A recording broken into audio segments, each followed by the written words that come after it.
छोटी चिड़िया का पति रिक्शा चलाने का काम करता था। रानो के घर में उसकी बूढ़ी सास और 2 बच्चे थे और वो एक कच्चे मकान में अपना गुजर बसर कर रहे थे। सुबह का समय था। मम्मा चिड़िया अपने बच्चों से कहती है, गुड़िया कुकू जल्दी से स्कूल के लिए तैयार हो जाओ, पापा आप दोनों को स्कूल छोड़ देंगे।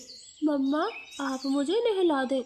देखो मम्मा वैसे तो बड़ी बड़ी बातें बनाता है और खुद से नहाया भी नहीं जाता।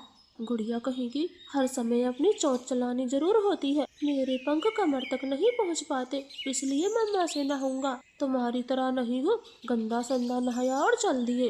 अच्छा ठीक है, अब तुम दोनों चुप हो जाओ, मुझे नाश्ता भी बनाना है। फिर मम्मा चिड़िया जल्दी जल्दी कुक्कू को नहला देती है और कुछ देर बाद दोनों को रिक्शे में बिठाकर स्कूल भेज देती है। पापा क्या आप हमें छुट्टी में भी लेने आएंगे? नहीं गुड़िया बेटी, आज मैं पश्चिम के जंगल की सवारी लेकर जाऊंगा, मैं पैसे दे दूंगा। फिर गुड़िया कुक्कू का स्कूल आ जाता है। दोनों बच्चे पापा से टाटा करते हैं। टाटा बच्चों, अच्छे से पढ़ाई करना और कुक्कू दीदी की सब बातें माना करो। ऐसे पापा चिड़िया अपना रिक्शा सीधे ले जाता है। इसी तरह से वो बहुत खुश थे।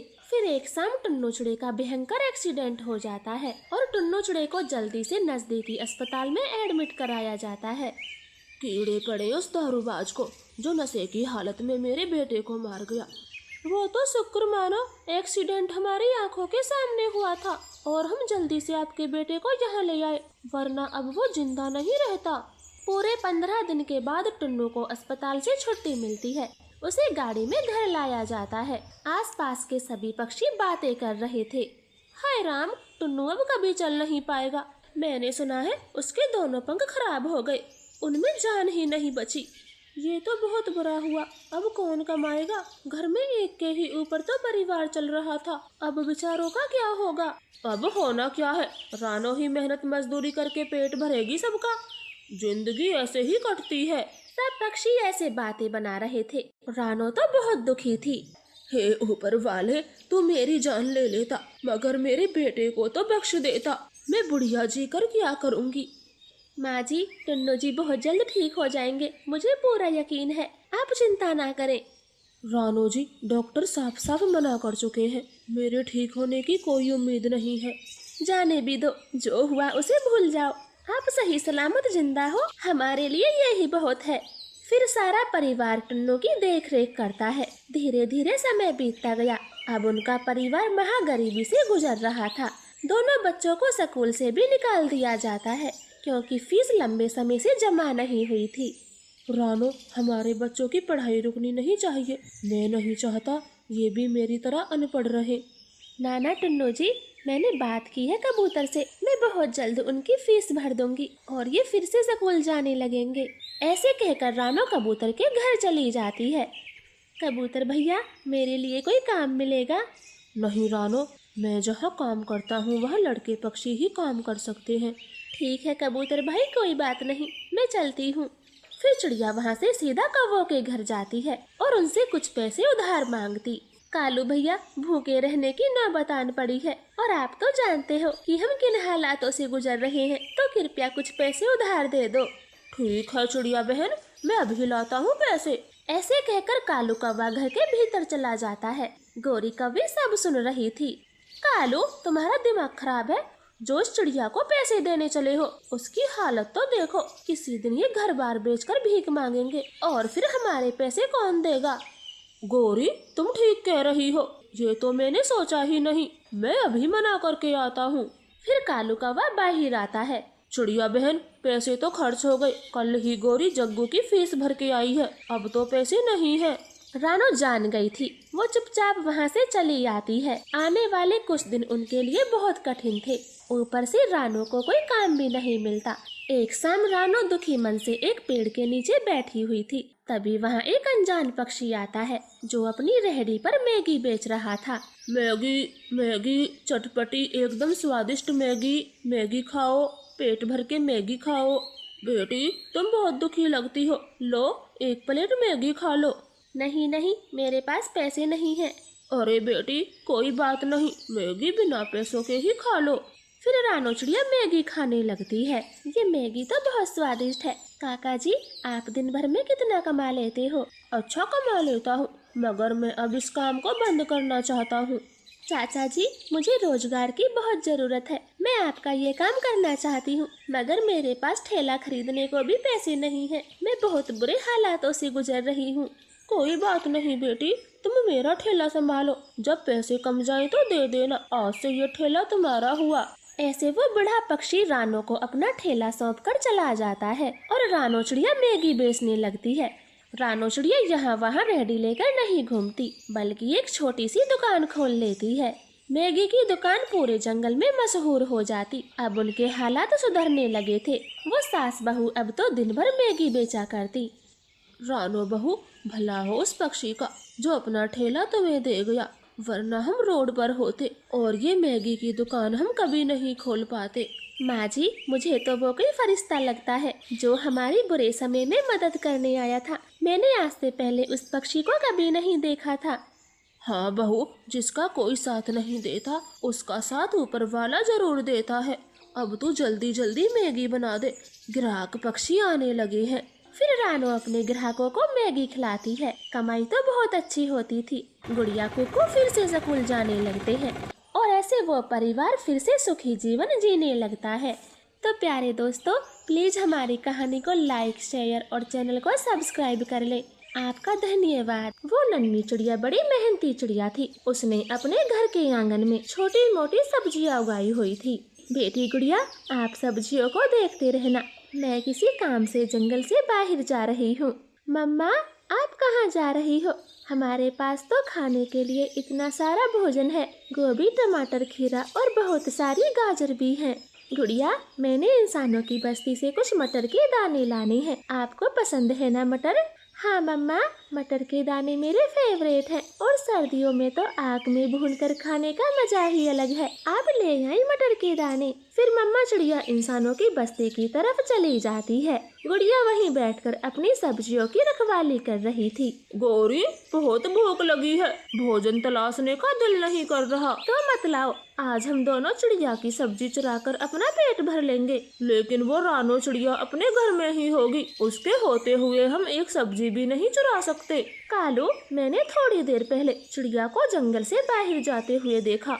सब्जी के खेत में कोई नहीं होगा। तुम चलो, आज सारी सब्जी तोड़ लाएंगे, फिर आराम से कई दिनों तक खाएंगे। ऐसे कालू गौरी चिड़िया की सब्जी चुराने चले जाते और गुड़िया को देखकर छुप जाते हैं। अब क्या करे, ये गुड़िया की बच्ची तो बाहर बैठी है, जैसे सब्जी की रखवाली कर रही हो। कालू, मेरे पास एक आइडिया है। मैं चिड़िया के घर में जोर जोर से बिल्ली की आवाज निकालूंगी और ये गुड़िया अंदर जाएगी। तुम तभी दरवाजे की कुंडी बंद कर देना, फिर हम मजे से सब्जी चुरा पाएंगे। गौरी कभी तो ऐसा ही करती। वो खिड़की से चिड़िया के घर में जाकर बिल्ली की आवाजें निकालती। म्याऊ, म्याऊ, म्याऊ, म्याऊ, म्याऊ। गुड़िया, अरे रे, ये तो बिल्ली की आवाज है। कहीं मेरे घर में बिल्ली तो नहीं घुस गई? मैं देख कर आती हूँ। ऐसे गुड़िया बिल्ली को भगाने घर के भीतर चली जाती। उसी समय चालाक कौवा कुंडी बाहर से लगा देता है। गुड़िया तो बंद हो जाती। कालू, जल्दी जल्दी से सब्जियां तोड़ो। गौरी, सारे टमाटर तोड़ लेना, एक भी रह ना पाए। ज्यादा हो गए तो किसी को बेच देंगे। फिर वो दोनों शैतान कौवे चिड़िया की सारी सब्जी तोड़कर ले जाते और बची कुची सब्जियों को कुचल जाते। माँ जी, मुझे सर्दियों के लिए मटर उगाने हैं। क्या आप मुझे थोड़े से बीज दे सकती हो? अरे नन्ही चिड़िया, क्यों नहीं, आप ये मटर के दाने ले जाओ और खूब खेती करो। ऐसे किसान की पत्नी से मटर लेकर चिड़िया अपने घर लौट आती है। लेकिन सब्जियों की बेलों पर तो एक भी सब्जी न देखकर चिड़िया के होश उड़ गए थे। मम्मा, दरवाजा खोलो, मैं घर में बंद हूँ। मम्मा चिड़िया भागकर कुंडी खोलती। गुड़िया कौवों की चालाकी बता देती। मम्मा, वो बुरे कौवे हमारी सारी फसलें बिगाड़ गए, एक भी सब्जी नहीं छोड़ी। मैं अभी जाकर खबर लेती हूँ। ये दोनों दुष्ट मेरा ही नुकसान करते हैं। फिर चिड़िया भागी भागी कौवों के घर जाती है। उनके घर में तो सब्जियाँ फैली हुई थी। लाल लाल टमाटर, गोभी, गाजरें ढेर सारी रखी थी। कालू, गौरी, आज आपने अच्छा नहीं किया। मैंने बड़ी मेहनत करके ये सब्जियां उगाई थी। मैं आराम से कहती हूँ, कृपया मेरी सारी सब्जियां लौटा दे। कौन सी सब्जी है तुम्हारी? ये टमाटर, गोभी, गाजर मेरे भाई देकर गए हैं। तुम अपना मुंह बंद रखो। गौरी, झूठ मत बोलो, ये ताजी ताजी सब्जी मेरे खेत की है। अच्छा, तो इस टमाटर पर अपना नाम दिखाना। कहाँ लिखा है रानो चिड़िया? सारी सब्जी एक जैसी होती हैं। आई बड़ी हमारी सब्जी लूटने। अब चल भाग यहाँ से। नहीं दुष्टो, ये मेरे खेत की सब्जी है, मैं ये टोकरी लेकर ही जाऊंगी। रानो ने इतना कहा ही था कि बुरे कौवे चिड़िया को मारने पीटने लगते। रानो बेचारी रोते हुए वहाँ से चली आती है। मम्मा कोई बात नहीं, आप दोबारा से सब्जी उगा लेना, हम सर्दियों में पेट भर मटर खाएंगे, लेकिन आप दोबारा से कौवों के घर कभी मत जाना। नहीं गुड़िया बेटी, इस बार मैं जालम कौवों को अच्छा सबक सिखाऊंगी। वो हर बार ऐसा करते हैं, मेरी मेहनत को चुरा लेते हैं और मुझे पीटते भी हैं। चुप नहीं बैठूंगी। ऐसे चिड़िया को तो बहुत गुस्सा आ रहा था। वो बुरे कौवों को सबक देने की ठान लेती है और अपने आंगन में कुछ नहीं बोती। एक दिन किसान की पत्नी के पास जाती है। बोले नन्ही चिड़िया, आपने मटर की फसल उगा ली है? नहीं माँ जी, मैंने मटर नहीं बोए। क्या आप मुझे ऐसी कोई फसल बता सकती हो जो चोरों को दिखाई ना पड़े? हाँ नन्ही चिड़िया, ऐसी कई फसलें हैं और अब तो सर्दियाँ आने वाली हैं। तुम ये शकरकंदी के बीज ले जाओ।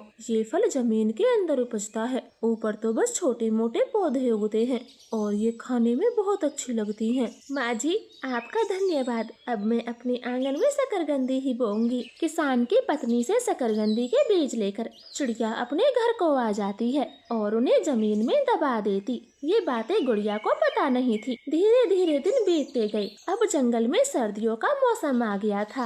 मम्मा, आपने इस बार क्या बोया है? पत्तों के सिवा कुछ भी नहीं उगा है। गुड़िया बेटी, मैं अभी कुछ लेकर आती हूँ। फिर रानो चिड़िया अपने खेत में जाती और छुपके से एक शकरकंदी निकाल कर ले आती। फिर गुड़िया को भून कर खिलाती। मम्मा, ये तो मीठी और बहुत स्वाद है। अच्छा, अब बता भी दे, ये आप कहाँ से लाई हैं? गुड़िया बेटी, ये हमारी फसल है, मैं इसे जमीन के भीतर से लाई हूँ। ये बात किसी को पता नहीं है, खासकर उन दुष्ट कौवों को। हाँ मम्मा, अब पता चलेगा उन कौवों को जब भूख से मारे मारे फिरेंगे। कालू, कोई सूखा दाना ही ले आओ, मेरी भूख के मारे जान निकली जा रही है। मैं भी तो कल से भूखा हूँ, मगर ऐसी कड़कती ठंड में दाना कहीं नहीं मिल रहा। कालू, उस छोटी चिड़िया ने क्या सब्जी बो रखी है? कुछ भी नहीं, उसके आंगन में बस घने पत्ते हैं और कोई फल सब्जी दिखाई नहीं देता जिसे हम खा सकें। अब भूखे मरेंगे। चलो कालू, मैं भी चलती हूँ, कहीं से दाना ढूंढ कर ही लाएंगे, भूख से नहीं मर सकते। फिर गौरी कौवी और कालू कौवा तेज सर्दी में दाने की खोज को निकल जाते। उन्हें एक गाजर का खेत दिखाई देता और वो तो जल्दी जल्दी से गाजर खाते हैं। ये सब खेत की मालिक चील देख रही थी। वो दोनों कौवों को दबोच लेती है। रुक जाओ कौवो, कमा कर नहीं खा सकते, चोरी का मुंह लगा हुआ है, तुम्हें तो आज सबक सिखा के रहूंगी। चील दोनों को बहुत मारती है। चील दीदी, हमसे गलती हो गई, अब कमा कर खाएंगे, चोरी नहीं करेंगे। हाँ चील दीदी, जाने भी दे, सर्दी में बहुत मार लिया, अगर अब कहीं चोरी की तो याद कर लेना, बहुत मार लगाऊंगी। अब तो छोड़ रही हूँ, चलो भागो यहाँ से। ऐसे चील दोनों को छोड़ देती है। अब तो चील की मार के डर से कौवे चोरी करना छोड़ देते और मेहनत की कमा कर खाना शुरू करते। तो प्यारे दोस्तों, आपको हमारी कहानी कैसी लगी कमेंट करके जरूर बताएं। आपका धन्यवाद। इन दिनों रामपुर के जंगल में भयानक ठंड पड़ रही थी। छोटे पक्षियों का आना जाना बहुत कठिन हो गया था। ऐसे में ना जाने कितने बूढ़े पक्षी तो मर भी गए थे। हाय कालू, आग जला दो, इस ठंड से मेरे पंख सुन्न हो गए हैं और जग्गू को देखे, ठंड से कांपने लगा है। गौरी जी, पूरे दिन आग जला कर रखी है, अब लकड़ी खत्म हो गई और आग कैसे जलाऊं? कालू, कुछ भी करो, आग तो जलानी होगी, वरना हम तीनों की कुल्फी जम जाएगी। ठीक है, मैं कहीं से लकड़ियों का जुगाड़ करता हूँ, तुम जग्गू को पंखों में छुपा लो, हमारे बेटे को सर्दी नहीं लगनी चाहिए। ऐसे बोलते हुए कालू कौवा घर से बाहर निकल जाता है। उसे तो कुछ भी दिखाई नहीं दे रहा था, सब जगह सफेद धुंध छाई हुई थी। अरे, मैं कौन सी दिशा में जाऊँ, मुझे तो कुछ समझ नहीं आ रहा। एक काम करता हूँ, रानो के घर चला जाता हूँ, चिड़िया का घर यहीं कहीं होगा। फिर कालू कौवा अंदाजे से चिड़िया का घर ढूंढने लगता है। मम्मा, बहुत भूख लगी है, क्या आज भी शिकार नहीं लाओगी? बेटा चीलू, जंगल में ठंड बहुत है, इसलिए कोई पक्षी अपने घर से बाहर नहीं निकल रहा। माँ, इसका मतलब अभी और दिन भी भूखा रहना होगा। नाना चीलू, हमें शिकार खाए 5 दिन हो गए हैं। आज तो मुझे कैसे भी करके शिकार पकड़ना ही होगा। तू गुफा से बाहर ना जाना, मैं कुछ ढूंढ कर लाती हूँ। फिर खतरनाक चील शिकार की खोज में चली जाती है। वो उड़ती हुई एक खाली जगह में बैठी हुई थी। वह कालू कौवा चिड़िया का घर ढूंढ रहा था। रानो बहन, आप मेरी आवाज सुन पा रही हो? मैं रास्ता भटक गया हूँ। ये तो किसी पक्षी की आवाज है। लगता है रास्ता भटक गया है। मुझे ये मौका गंवाना नहीं होगा। चिड़िया, मैं यहाँ फंस गया हूँ, आप मेरी मदद करो। रानो चिड़िया का घर यहाँ भी नहीं है, अब मैं कहाँ जाऊँ? कालू कौवा वहाँ से उड़ने ही वाला था, तभी चील बोलती है, कालू भैया, आप कहाँ हो? मैं आपकी आवाज सुन पा रही हूँ। रानो, मुझे कुछ समझ नहीं आता, आपका घर कहाँ है? धुंध में कुछ दिखाई नहीं दे रहा। कालू भैया, आप मुझे दिख रहे हो, कहीं जाना मत, मैं आपके पास आती हूँ। ऐसे बुरी चील धीरे धीरे कालू कौवे के पास चली जाती और उस पर हमला कर देती है। उसे अपने पंजों में जकड़ लेती। चील, चील, मुझे छोड़ दो, मुझे घर जाने दो, मेरा बच्चा भूखा है। ऐसे कैसे जाने दो? बड़ी मुश्किलों से तो एक शिकार पकड़ा है, तुझे तो नमक मिर्च लगा कर खाऊंगी। कालू कौवा खूब रोता है, मगर चील कालू कौवे को पकड़कर ले जाती है। इधर गौरी और जग्गू तो बहुत दुखी हो रहे थे। मम्मा, मम्मा, पापा कब आएंगे? बेटा जग्गू, पापा आ जाएंगे, आप सो जाएं। इस तरह से पूरी रात गौरी कौवी कालू की राह देखती रही। सुबह होते ही वो कालू को ढूंढने निकल जाती है।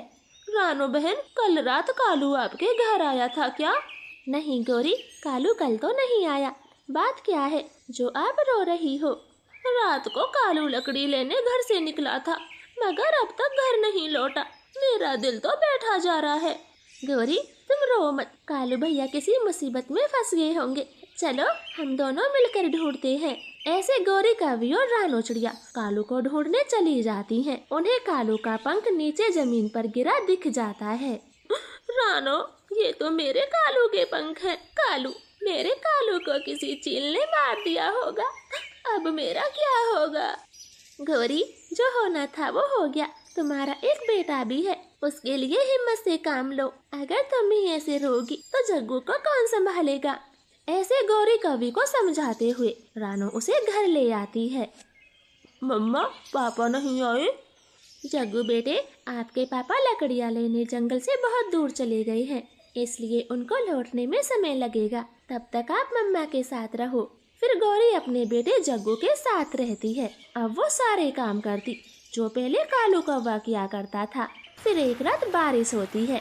गौरी कौवी का घर कमजोर था, वो पहली बारिश में ही टूट जाता है। मम्मा, हमारा घर टूट गया, अब हम कहाँ रहेंगे? बेटा जग्गू, रानो आंटी के घर चलते हैं, वो हमारी मदद जरूर करेंगी। वो दोनों माँ बेटा चिड़िया के घर चले जाते और दरवाजा जोर जोर से खटखटाते हैं। चिड़िया बहन, हमारा घर तेज बारिश की वजह से टूट गया है, अब हम कहाँ जाते, इसलिए आपके पास आ गए हैं, कृपया मना ना करना। गौरी बहन, मैं तो आपको कभी मना नहीं करती, मगर मेरी खड़ूस सास आपको घर में नहीं रहने देगी। वो कल ही अपने जंगल से मेरे घर आ गई हैं, लेकिन फिर भी आप दोनों घर में आ जाएं। मैं एक बार उनसे विनती कर लेती हूँ।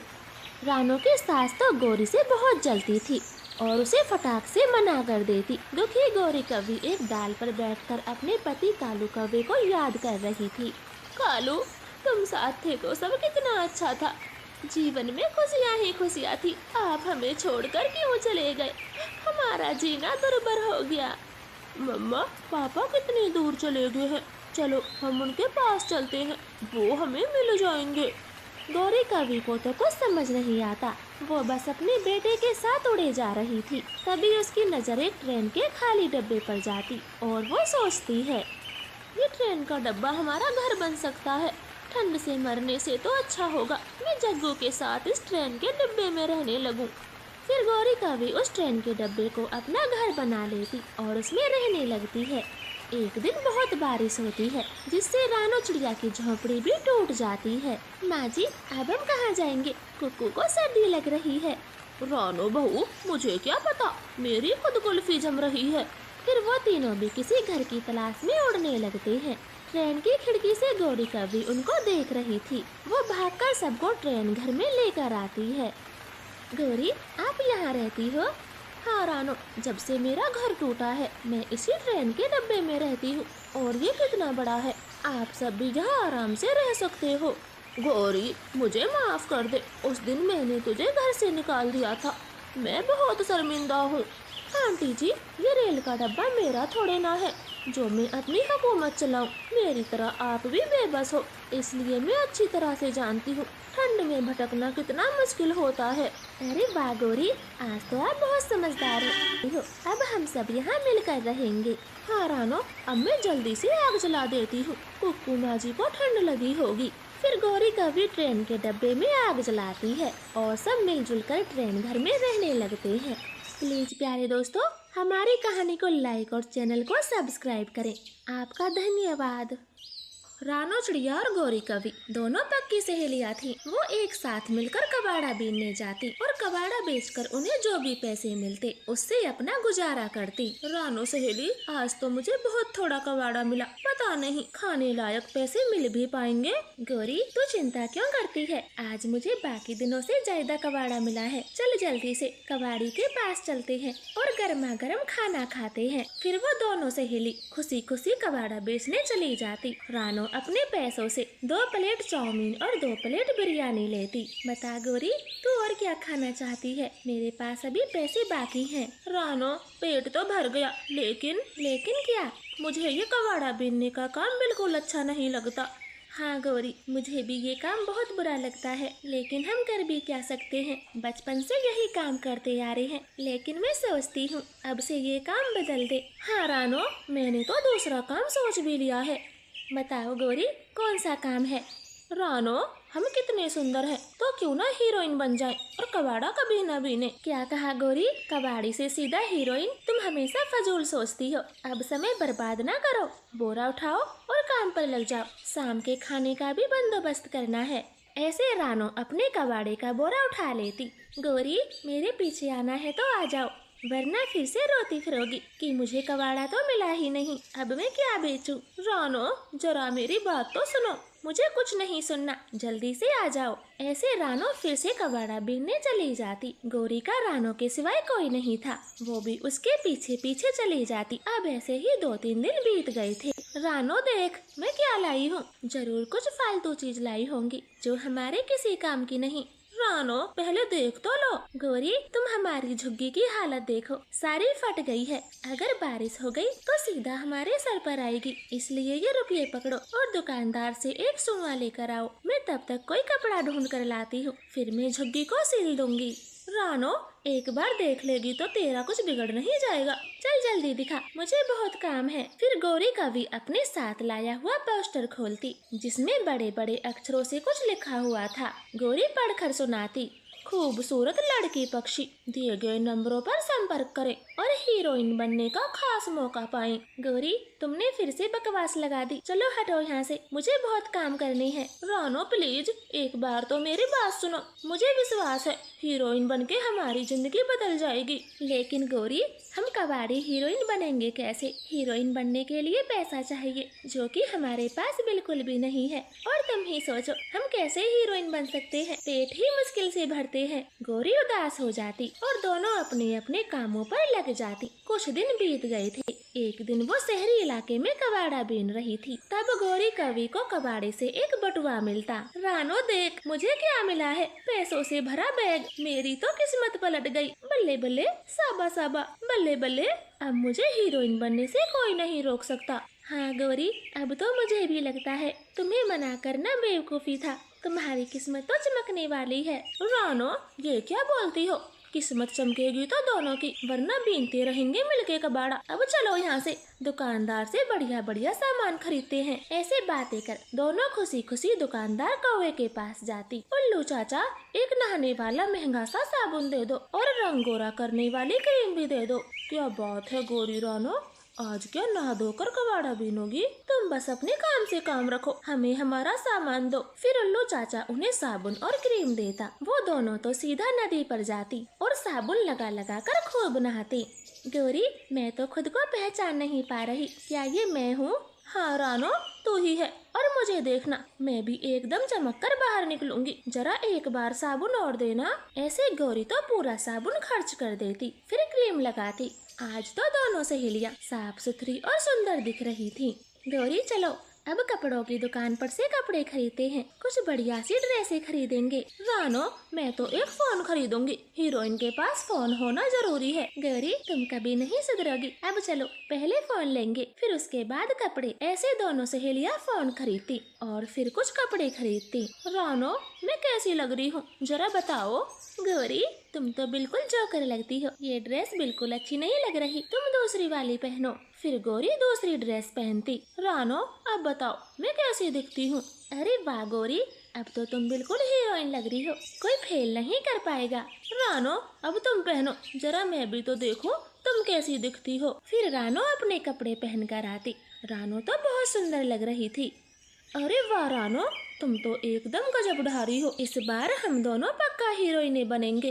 अब जल्दी से इस नंबर पर फोन करो, क्या पता हमारी किस्मत चमक जाए। हाँ रानो, मैं करती हूँ। फिर गौरी का भी उस नंबर पर फोन लगाती और बात करती। गौरी, किससे बात हुई, क्या कहा फोन वाले भैया ने? रानो, हमारा नाम लिख लिया है, हमें ऑडिशन देने स्टेज पर जाना होगा। अगर हम सिलेक्ट हो गए तो समझो हमारी किस्मत बदल गई। गौरी, हमें कब जाना होगा? 15 तारीख को बुलाया है, इसी 15 तारीख को जाना होगा। फिर वो दोनों 15 तारीख का बेसब्री से इंतजार करती और आखिर में इंतजार खत्म हो जाता। मैंने तो सारी तैयारी कर ली है, तुम भी अपना जरूरी सामान बांध लो, हमें शाम को ही निकलना होगा। हाँ गौरी, मैंने कपड़े जूते सैंडल सब रख लिए, कुछ रह नहीं गया। ऐसे दोनों सहेलियां शाम होते ही शहर पहुंच जाती। वहाँ कई लड़की पक्षी ऑडिशन दे रही थी। गौरी रानो की बारी आने वाली थी। रानो, मैं कैसी लग रही हूँ? गौरी, एकदम जबरदस्त। मुझे बताओ मैं कैसी दिख रही हूँ? रानो, तुम्हारा भी कोई जवाब नहीं। अब हमारे नाम बोलने वाले हैं, तो तैयार रहना। फिर कुछ ही देर में रानो गौरी के नाम बुल जाते। मिस रानो और मिस गौरी, जल्दी से ऑडिशन स्टेज पर आ जाएं, ऑडियंस को आपका इंतजार है। वो दोनों तो जल्दी से स्टेज पर जाती। गौरी रानो बहुत सुंदर लग रही थी। सारे पक्षियों की नजर तो गौरी रानो पर थी। वो उन्हीं का नाम ले लेकर चिल्ला रहे थे। गौरी, रानो, रानो देखो, पक्का हम ही जीतेंगे। सबकी नजरें हम पर है, सब कैसे हमारा ही नाम पुकार रहे हैं। हाँ गौरी, सीधा चलो, पक्का हम ही जीतेंगे। ऐसे वो खुशी खुशी ऑडिशन दे देती। अब जीतने वालों के आखिरी नाम बोलने वाले थे। सब ध्यान से सुने, इस बार की विजेता है गौरी और रानो। रानो, सुना तुमने, मैं हीरोइन बन गई। अब से कभी कबाड़ा नहीं बीनूंगी, मैं हीरोइन बन गई, मेरा सपना पूरा हुआ। गौरी तो जोर जोर से चिल्ला रही थी और तभी उसके मुंह पर ठंडा ठंडा पानी गिरता है। गौरी तो चौंक जाती। लगता है गौरी, तुम दिन पे दिन पागल होती जा रही हो। अब जल्दी से खाना खा लो, आज कबाड़ा बीनने शहर वाले जंगल जाएंगे। अपने जंगल में तो कुछ नहीं मिलता, तुम जल्दी से खाना पीना करो। मैंने दोनों के कट्टे ले लिए हैं। तो क्या ये सपना था? कितना अच्छा सपना था, मैं हीरोइन बन गई थी। गौरी, अब बकवास बंद करो, जल्दी से बोरा उठाओ और चलो, ठंड होने से पहले झुग्गी में आना है। अब जल्दी से चलो। गौरी तो ना चाहते हुए कबाड़े का कट्टा उठाती और कबाड़ा बीनने चली जाती। आपका धन्यवाद।